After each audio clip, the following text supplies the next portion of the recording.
एक साथ 3 जगह लगातार चोरी की वारदात को दिया चोरों ने अंजाम। ग्राम पंचायत इरनिया के राजीव गांधी सेवा केंद्र पर आज रात अज्ञात चोरों के द्वारा लगे बिजली ट्रांसफार्मर को चोर चुरा ले गए। पास में सूर्यज्ञान मीना की दुकान से सामान तथा शमशान घाट के पास जसराम मीना की केबल को चोर चुरा कर ले गए।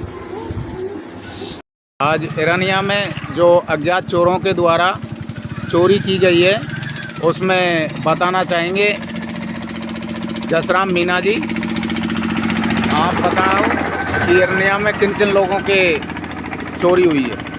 आज सुबह 6:30 बजे जब खुद मैं अपनी ट्यूबवेलों को देखने गया तो वहाँ पर दोनों की 2 ट्यूबवेल थी, उसमें करीब 15 फीट कॉपर की दोनों की केबल काट के ले गए।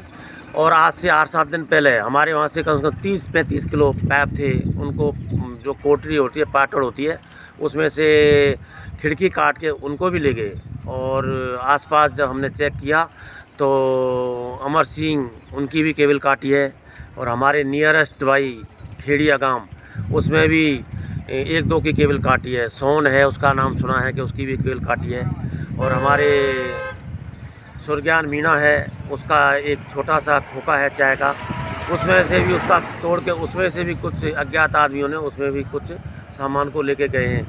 काफ़ी दिनों से गांव में छोटी मोटी चोरियां होती रहती हैं।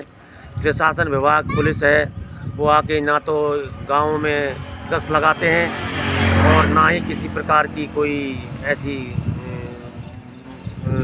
वारदातों के पीछे लगे हुए हैं जिससे कि चोरी रुके।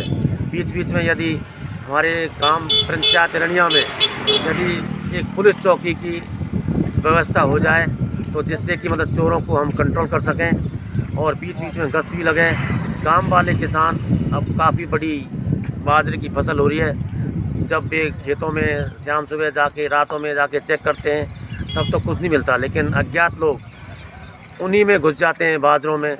तो ऐसों को ऐसा पता लगे, अज्ञात आदमियों को रास्ते में पूछा जाए कि कहाँ घूम रहे हो क्या नहीं कर रहे हो, और उनका आइडेंटिफिकेशन करके तभी छोड़ा जाए, नहीं अंता वे चोर ही हैं। सर सुनने में आया कि इरनिया के ITI केंद्र पे भी चोरी हुई है कुछ। हाँ हुई है, वहाँ से भी कुछ केबल काटी गई है।